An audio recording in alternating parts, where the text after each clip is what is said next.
I'm going to go to the next question in service of time. The next question we're asked was, what are the essential questions emerging from these trends that should guide the design and development of curriculum for the 21st century? So here's my question list, which certainly pales by the questions that will be generated in this room. How do we identify and preserve our core values while adapting to the ambient changes in the ways that are necessary and healthy?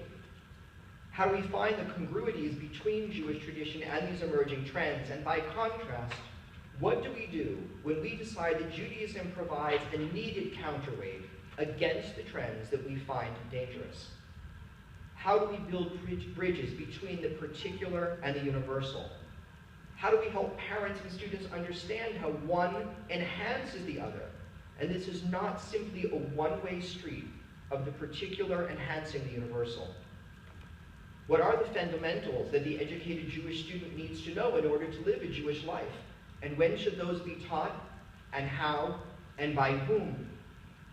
And how can we teach these in ways that inherently enhance creativity and make creativity the useful tool rather than the acquisition of facts? How can we develop curricula that respond to our reality of prosperity? And in what context will we place our curricular goals? What are the forces that we will use to impart their development? And lastly, we were asked, what are the fundamental elements of Jewish identity that must be preserved, even if they'll be challenged by the 21st century realia? So I'm going to use a disclaimer that, like Alex, I think that Judaism and Jewish identity will only be preserved in the context of community. I think it preserves in real community. I frankly don't know that virtual community will give us the same platform for that preservation. So here's what I think remains in place. The immutable, inescapable, unapologetic, irrefutable reality of being a text people, of being a people who, no matter where we live in our books. The enduring power of ritual.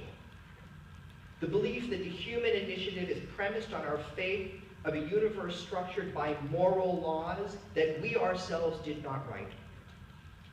The notion of peoplehood, that the Jewish people have a history and a religious tradition that do in fact connect the Jew in America to the Jew in Uruguay and the Jew in Poland and to the Jew in Israel. And in fact, this connection is not only defined or undefined by boundaries of space, but boundaries of time.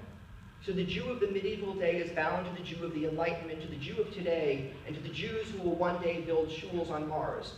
Likely to, one that you go to, and you know the rest of the joke.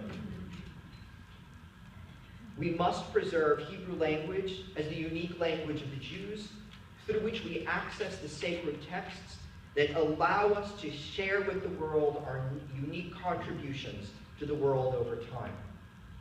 Shabbat, the basic idea of unplugging and resting, that life isn't a constant whirlwind of buttons and making yourself known in 140 characters, but rather that Shabbat makes us who we are, because if God required rest and mindfulness, so too do we.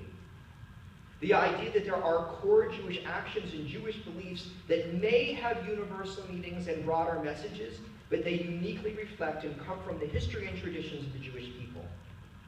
And of course, the land of Israel, and beyond the simple notion of the state, that this is our home, our homeland, our land.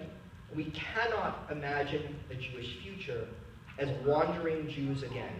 And we must be willing to stand by and with Israel, regardless of any other political or cultural force pushing or pulling us away. And of course, purposefulness, the belief that all of this is neither random or irrelevant. I'll conclude with a quote from Heschel. I'd like to suggest, as a goal of Jewish education, that every Jew become aware that Judaism is an answer to the ultimate problems of human existence and not merely a way of handling observances.